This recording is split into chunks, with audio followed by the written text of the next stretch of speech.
बुद्धं शरणं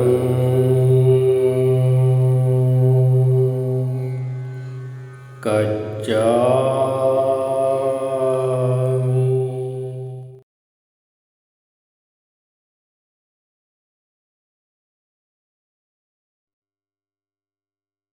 குருவே சரணம், குருவே துணை, குருவே போற்றி, குருவே எல்லாம்.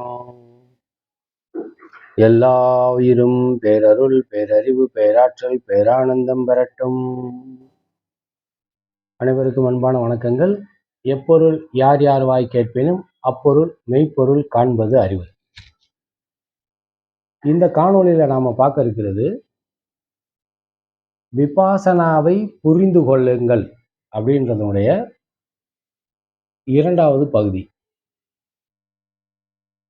என்னுடைய குருநாதர் பிக்கு போதிபாலா சுவாமிகள்கிட்ட கற்றுக்கிட்ட இந்த விஷயத்த கடந்த ஒரு நெருக்கி 30 வருஷமாக இந்த மூச்சு பயிற்சி, இந்த விபாசனாவை நான் செஞ்சிட்டு இருக்க அனுபவத்தில் என் சுய அனுபவத்தை குருநாதர்களோடு பகிர்ந்ததை விபாசனாவை புரிந்து கொள்ளுங்கள் அப்படின்னு இந்த காணொலியில் போடுறேன். ஏற்கனவே நம்ம மன ஓர்மை, அதாவது யோக பாதையில தியானத்திற்குரிய அடிப்படை சித்த விருத்தி நிரோதகா, எண்ணங்கள் எழாத நிலை வருவது அடிப்படை. எண்ணம் வந்துகிட்டே இருக்கு, காட்டாற்று வெள்ளம் போல் எண்ணம் ஓடிக்கொண்டே இருந்தது என்றால் உங்களால் தியானத்துல உட்கார முடியாது, தியானம் பண்ண முடியாது. எந்த தியானமா இருந்தாலும் அதான். ஸோ எண்ணத்தினுடைய எண்ணிக்கை குறைந்து கொண்டே வர வேண்டும்.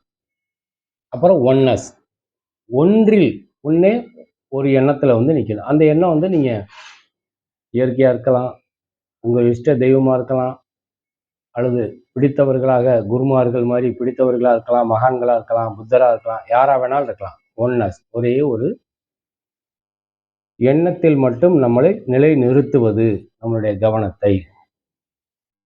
யமனியம ஆசன பிராணாயாமம் உடல் சார்ந்தது, பிரத்யாகாரம் அப்படின்ற மனம் சார்ந்ததுல முதல் செயல் இந்த ஒன்னஸ். அந்த ஒன்னஸ் எப்படி அடையிறது, அதை விபாசனாவை எப்படி அதுக்கு பயன்படுத்துறது அப்படின்றதுல மூச்சை எவ்வாறு கவனித்தல் அப்படின்னு ஒரு 14 காணொளி போட்டிருக்கோம். முதல் பகுதியில மூச்சை பத்தி டச் பண்ணியிருக்கோம். நம்ம நீங்க ரெண்டையும் பார்த்து தெரிஞ்சுக்குங்க. இப்ப நேரடியா பயிற்சிக்கு போயிடுவோம். பயிற்சினா என்ன அப்படின்னா விபாசனாவை புரிந்து கொள்வது. மூச்சை தொடர்ச்சியாக நாம் கவனித்து கொண்டே வரும் பொழுது ரொம்ப சிம்பிள் பிராக்டிஸ். இன்ஹேல் பண்றப்ப, அதாவது உள்மூச்சின் ஆரம்பம், நடு, கடைசி, இடைவெளி, வெளிமூச்சின் ஆரம்பம், நடு, கடைசி, இடைவெளி அப்படின்னு மூச்சை நீங்கள் முழுமையாக கவனித்து கொண்டு இருக்கும் பொழுது, ஏற்கனவே நம்ம சொன்ன மாதிரி 25% கவன ஈர்ப்பு, அதாவது கான்சன்ட்ரேஷன் உங்களால பண்ண முடிஞ்சிடும். முழுமையாக மூச்சை கவனிக்க ஆரம்பித்து விட்டீர்கள் என்றால், அப்படி தொடர்ச்சியா மூச்சு வட்டத்தை நீங்க கவனிச்சுட்டு வர வர வர வர ஒரு 15 நிமிஷத்துக்கு மேல, அதுக்கு முன்னாடி உங்களால கவனிக்கிறது கொஞ்சம் கடினமான விஷயம். 15 நிமிஷம் நீங்க தொடர்ச்சியா கவனிச்சுட்டு வர வர வர மூச்சில் முழுமையாக கவனம் வைக்க முடியும். அதாவது 45 நிமிஷம் ஆயிரும். ஆனா நீங்க சில மாதங்கள் தொடர்ச்சியா பயிற்சி பண்ணிட்டு வந்தீங்க அப்படின்னா, நீங்க தியானத்திற்கு அமர்ந்த சில நிமிடங்களில் 3ல இருந்து 5 நிமிஷத்துக்குள்ள உங்களால முழு கவனத்தை மூச்சில் வைக்க முடியும். எப்படி என்றது அப்படின்னு பார்த்துருக்கோம். என்னுடைய அனுபவத்தில் மூச்சு உள்ளே செல்லும் பொழுது இந்த ரெப்பிட்டேஷன் கவுண்ட் அப்படின்ற மாதிரி 1 1 1 1 1 1 1 1 1 வெளியில போறப்ப 2 2 2 2 2 2 அந்த கவுண்டிங் நான் இது வரைக்கும் பண்ணிட்டு இருந்ததுலையும் என்னுடைய மாணவர்களுக்கு நான் சொல்லிக் கொடுத்ததுலையும் சுலபமா கவனம் வைக்க முடியும், அதிகமான கவனத்தை வைக்க முடியும் மூச்சுல. அப்படி மூச்சை கவனிச்சு மூச்சு வட்டத்தை முழுமையாக 15 அல்லது அதற்கு மேல் நிமிடங்கள் நீங்கள் கவனித்துக் கொண்டிருக்கும் பொழுது உங்களுடைய மன ஓர்மையை, அதாவது கான்சன்ட்ரேஷனை தடுக்கிறது எது அப்படின்னா உங்கள் காதுகள் உணரக்கூடிய சப்தங்களே. இப்ப ஐம்புலனில் கண்ணின் மூலம் வரக்கூடிய தகவலை தடுப்பதற்கு கண்ணை மூடிட்டோம். ஆனா மிச்சம் 4 புலன் இருக்கு. ஒவ்வொரு புலனா பார்ப்போம் நம்ம. அதுல இந்த பகுதியில காது, அதாவது சவுண்ட் அப்சர்வேஷன். இப்ப இந்த இடத்துல நான் இந்த புத்தருக்கு முன்னாடி உட்கார்ந்திருக்கேன். இங்கே என்னுடைய காதுகள் உணரக்கூடிய அனைத்து சப்தங்களையும் நான் கேட்கணும் அப்படின்னா குறைஞ்சபட்சம் 500 சப்தங்கள் கேட்குது. குறைஞ்சபட்சம் 500 சப்தங்கள் கேட்குது. விளையாட்டா சொல்லல, கூர்ந்து கவனிச்சா தெரியும்.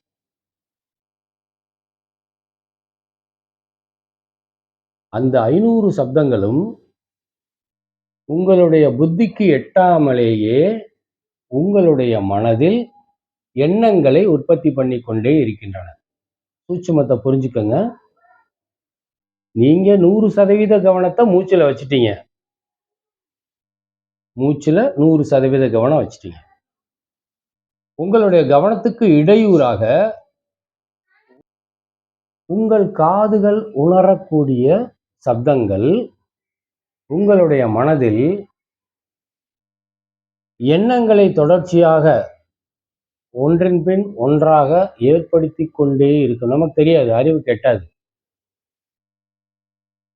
டிவி சப்தம், குழந்தைகள் சப்தம், பறவை சப்தம், விண்சம் சப்தம், வாகன சப்தம், ஹார்ன் சப்தம், பேச்சு சப்தம், பாத்திரங்களுடைய சப்தம், இப்படி சப்தங்கள் இங்க நிறைய இருக்கு. நான் சொன்னது கொஞ்சம் தான், 500 சப்தங்கள் இருக்கு. கூர்ந்து கவனித்தால் தெரியும். மன ஓர்மையோடு, அதாவது இப்படி எடுத்துக்கலாம் நம்ம. இயந்திரங்களால் வரக்கூடிய சப்தம், மின்சார சாதனங்களால் வரக்கூடிய சப்தம், மனிதர்களால் ஏற்படுத்தக்கூடிய சப்தம், விலங்குகளால் ஏற்படுத்தக்கூடிய சப்தம், பறவைகளால் ஏற்படுத்தக்கூடிய சப்தம், பூச்சிகளால் ஏற்படுத்தக்கூடிய சப்தம், இந்த மாதிரி பிரிச்சுக்கலாம். அதிகமான சப்தங்கள் நம்மளுடைய காதுகளுக்குள் சென்று கொண்டே இருக்கின்றன. இதை என்ன செய்ய நம்ம மனம் அப்படின்னா, ஒவ்வொரு சப்தத்தையும் ஏற்கனவே நமக்குள்ள நினைவுன்னு ஒண்ணு இருக்கு பாருங்க. எல்லா விதமான சப்தத்தையும் கேட்டு நினைவுல பதிஞ்சு வச்சிருக்கோம். அப்ப அந்தந்த சப்தங்களுக்கு நம்முடைய மனமானது நினைவுகளில் பதிந்துள்ள அந்த ரெக்கார்டை போய் எடுத்து பார்க்கும். ஓ, இது இந்த சப்தமா, ஓ இது குழந்தைகளுடைய சப்தமா, ரைட், ஓகே, ஒதுக்கி வச்சிரு. இது டிவி சப்தமா, ரைட், ஒதுக்கி வச்சிரு. இது எதிர்த்த வீட்டுக்காரவங்க பேசுற சப்தமா, சரி, ஒதுக்கி வச்சிரு. அதை ஐடென்டிஃபை பண்ணிட்டு பால்கார சப்தம் கேட்குது. அப்போ ஒவ்வொரு சப்தத்திற்கும் நம்முடைய மனமானது நினைவுகளுக்குள் அதிபயங்கர வேகத்துல போகும். அதிபயங்கர சூப்பர் கம்ப்யூட்டர் மாதிரி அதிபயங்கர வேகத்துல காதுகளுக்குள் சப்தம் நுழைந்தவுடன் மூளைக்குள்ள போய் இது எங்க இருக்கு சப்தம், இது என்ன சப்தம், யாரால் ஏற்படுத்தப்பட்டது, அதோட நிப்பாட்டினா பரவாயில்ல. அதுக்கப்புறம் தான் பிரச்சனையே. சப்தங்களை ஐடென்டிஃபை பண்ணிட்டு விட்டுறணும்ல, மனம் விடாது. அது என்ன செய்யும் அப்படின்னா, அந்த சப்தங்களின் காரணமாக இன்ப துன்ப உணர்வுகளை ஏற்படுத்தும். ஒரு உதாரணம் எடுத்துக்கிறோமே, இப்ப பால்காரவங்க சப்தம், பெல் சப்தம் கேட்குது. உடனே மனதில் என்ன செய்யும், ஒரு காட்சி உற்பத்தி பண்ணும். அந்த பெல் சப்தம், அந்த பெல் பைக்லையா, அதுல எக்ஸல் சூப்பர்லையா, அல்லது சைக்கிள்லையா அப்படின்னு ஒரு மனதில் அந்த வாகன சப்தமான ஒரு காட்சியை உற்பத்தி பண்ணிடும்.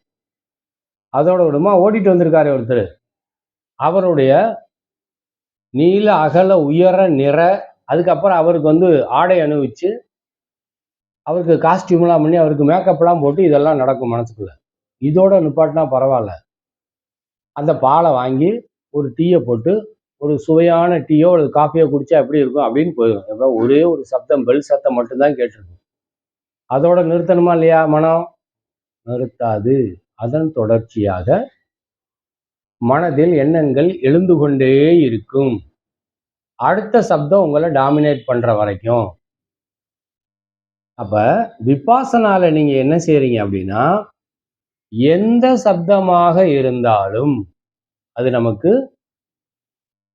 புகழ்ச்சியையோ அல்லது இகழ்ச்சியையோ கொடுக்கக்கூடிய சப்தமாக இருந்தாலும், இன்பத்தையோ அல்லது துன்பத்தையோ கொடுக்கக்கூடிய சப்தங்களாக இருந்தாலும், விபாசனா பயிற்சியை நீங்க கத்துக்கிற உங்களுடைய மனதில் காட்சிகள் ஒரு வினாடி தோன்றின உடனே அதை நாம் புறக்கணித்து பழகி விடுவோம். புறக்கணித்துனா பெல்லு சப்தம் அதோடு சரி. அப்புறம் அதை ஓட்டுறவர் ஒரு வண்டி, அப்புறம் ஓட்டுறவருக்கு அவருக்கு காஸ்டியூமு, அப்புறம் அது சம்பந்தமா காஃபி டீ குடிக்கலாமா, அதுக்கெல்லாம் போட மாட்டோம். அப்ப என்ன செய்வோம்? மீண்டும் விபாசனா பயிலும் விபாசனா பயிற்சியை செய்து கொண்டிருக்கும் சாதகர்கள் ஒரு சப்தம் கேட்ட உடனே அந்த சப்தத்தை பின்தொடர்ந்து செல்லாமல் அந்த சப்தத்தை புறக்கணித்து விட்டு அல்லது தவிர்த்து விட்டு அடுத்த நிலைக்கு போயிடுவாங்க. அடுத்த நிலை, முதல் நிலை என்ன பண்ணிட்டு இருக்கோம்? மூச்சின் தொடர்ச்சி, உள்மூச்சின் ஆரம்பம், நடு, கடைசி. இது கேட்கறதுக்கு சுலபமா இருக்கும். நீங்க பயிற்சி பண்ணா மட்டும்தான் இதோட ஆழம் புரியும். ஏன்னா ஐம்புலன் சார்ந்து நமக்குள் தொடர்ச்சியாக எண்ணங்கள் வந்து கொண்டே இருக்கின்றன. ராத்திரி பூரா 30 வயசுக்கு மேல தூக்கம் இல்லாம இருக்காங்கன்னு பாருங்க. அவங்க என்ன பிரச்சனை நினைக்கிறீங்க? தாட் டாமினேஷன், அவ்வளவுதான். ஒன்று கடந்த காலத்தை பற்றிய சிந்தனை, அதனுடைய விளைவாக எதிர்காலத்தில் என்ன நடக்குமோன்ற சிந்தனை. 4வது நிலையில விபாசனால 4வது நிலை வர்றப்ப நம்ம அந்த தாட்டை என்ன பண்றதுன்னு பார்ப்போம். இந்த காணொளியில சவுண்ட் அப்சர்வேஷன், சப்தங்களை கவனித்தல், வெறுமனே கவனித்தல் மட்டுமே செய்ய வேண்டும். அதன் பின்னே நீங்கள் செல்லக்கூடாது. சப்தங்களின் காரணமாக உங்களுக்குள் எண்ணங்கள் எழும். அந்த எண்ணங்களின் காரணமாக மன எழுச்சி வரும்.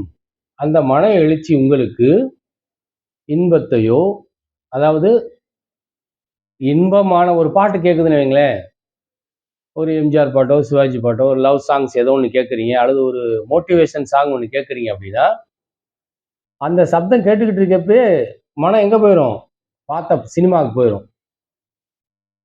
என்ன தொடர்ச்சி, மன எழுச்சி, அதன் காரணமாக நம்மளுடைய மூடு மாறுது. அப்ப மூச்சை கவனித்தல் எனும் அச்செயலை தொடர்ச்சியா செஞ்சிட்டு இருக்கப்ப இடையூறாக வரக்கூடிய சப்தங்களை பொருட்படுத்தாமல், சப்தங்களின் தொடர்ச்சியாக வரக்கூடிய எண்ணங்களை தவிர்த்துவிட்டு மூச்சில் மட்டுமே கவனம் செய்ய வேண்டும் அப்படின்ற ஒரு டிட்டர்மினேஷன், வைராக்கியம். பிரத்யாகாரம் சாதாரண விஷயம் இல்லை. ஏன்னா பிறந்ததிலிருந்து மனதை ஓட விட்டு, மனதையும் சொல்ல முடியாது, ஐம்புலன் வழியாக மனதை ஓட விட்டு நம்ம பழகிட்டோம். இப்போ ஓடாத ஓரமா உட்காருனா அது கேட்காது. அது அசுர பலத்தோட இருக்கு. இந்த கும்கியில வர்ற கொம்பன் யானை மாதிரி 10 யானை சேர்ந்தா எவ்வளவு பலம் இருக்குமோ அவ்வளவு பலம் இருக்கு நமக்குள்ள.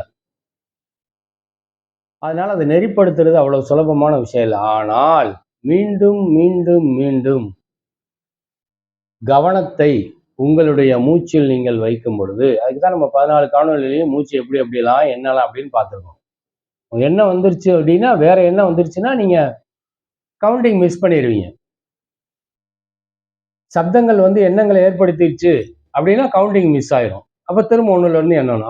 இந்த சப்தம் வந்துச்சு, பால்கார சப்தம் வந்துச்சு, டிவி சப்தம் வந்துச்சு, கவனம் போயிடுச்சு, மூச்சு எண்ணிக்கை போயிடுச்சு. கொஞ்ச நாளைக்கு, சில மாதங்களோ சில வருடங்களோ தான். அதுக்கப்புறம் எண்ணிக்கை தேவையில்லை. ஆரம்ப கால சாதகர்களுக்கு எண்ணிக்கை தேவை. இப்ப சகதியில நடக்கிறப்போ ஒரு ஊன்றுகோல் ஊண்டிட்டு போறோம் பார்த்தீங்களா? வெளியில போறப்ப செருப்பு போட்டு வரோம், வீட்டுக்குள்ள வந்த உடனே செருப்பை கழட்டி போட்டோம் பார்த்தீங்களா? அந்த மாதிரி சிறிது காலத்திற்கு மட்டுமே இந்த எண்ணிக்கை தேவை.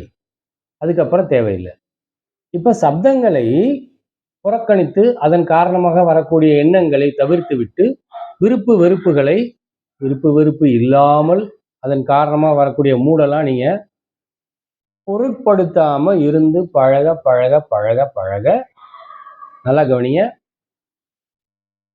சப்தங்களின் காரணமாக தோன்றக்கூடிய மன எழுச்சிகளை புறக்கணித்து தவிர்த்து பழக பழக பழக பழக ஒரு காலகட்டத்தில் உங்கள் காதுகள் கேளா காதாக மாறிவிடும்.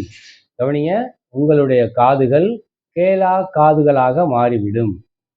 காதுக்குள்ள எந்த சப்தமும் கேட்காது. முழு கவனத்தையும் நீங்க மூச்சுல வைக்க முடியும்.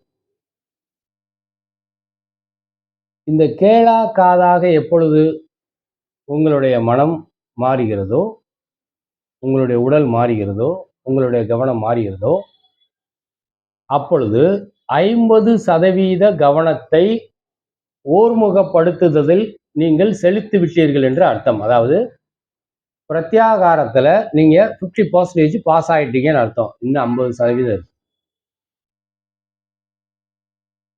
15 நிமிடங்களுக்கு மேல நீங்க மூச்சை கவனிச்சு சப்தங்களை கவனிக்க ஆரம்பிச்சு சப்தங்களை புறக்கணிச்சு பழகிட்டீங்கன்னா 1/2 மணி நேரம் அல்லது 3/4 மணி நேரத்திற்கு பிறகு வேறு உபாதை ஏற்படுத்தி உங்களுடைய மன ஓர்மைக்கு இடையூறு செய்யும். அதாவது பிரத்யாகாரத்தை செய்ய விடாமல் தடுக்கும். அது என்ன?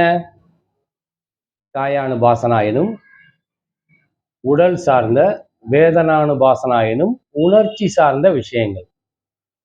உடலும் உணர்ச்சியும் என்னென்ன செய்யும் அப்படின்றத அடுத்த காணொளியில பார்ப்போம். ஆனாபானா சதியை நீங்க பூரணமாக செய்து, அதாவது பிரீத் அப்சர்வேஷனை முறையாக மூச்சு வட்டத்தை முழுமையாக கவனித்து உங்கள் காதுகள் உணரக்கூடிய சப்தங்களை, அதாவது இது சம்பந்தமா கதைகள் நிறைய இருக்கு. காணொளி பார்த்தா நமக்கு தான் 5 நிமிஷத்துக்கு மேல 7 நிமிஷத்துக்கு மேல வீடியோ வச்சுன்னா ஓட்டி விட்டுருவோமே. அதனால அதெல்லாம் நம்ம நேரடியா வாய்ப்புகள் இருந்தா நம்ம சந்திச்சுக்கலாம். இல்லை அடுத்தடுத்த காணொளியில வாய்ப்பு இருந்தால் நம்ம அதை பத்தி டிஸ்கஸ் பண்ணுவோம். ஏன்னா ஒவ்வொரு கதைகளும் உங்களுக்குள் உங்களுடைய வைராக்கியத்தை அதிகப்படுத்தும். தியானத்திற்குரிய வைராக்கியத்தையோ அல்லது தியானத்தின் மீது ஆர்வத்தையோ ஏற்படுத்தக்கூடியவை அந்த கதைகள். அதெல்லாம் அப்படி கொஞ்சம் கொஞ்சமா நம்ம டச் பண்ணுவோம். இந்த காணொளி இதோடு முடிச்சுக்கிறோம். இறை அருளால் மூச்சையும் சப்தங்களையும் கவனித்து உங்களுடைய மன ஓர்மையை அதிகப்படுத்தி 50% கவனத்தை நிறைவேற்றி அதற்கு அடுத்த பயிற்சிக்கு செல்வதற்கு இறைவனை பிரார்த்தித்து, நமோ புத்தாய, எல்லா உயிரும் எல்லா மங்களங்களும் பெறட்டும். நன்றி, வணக்கம்.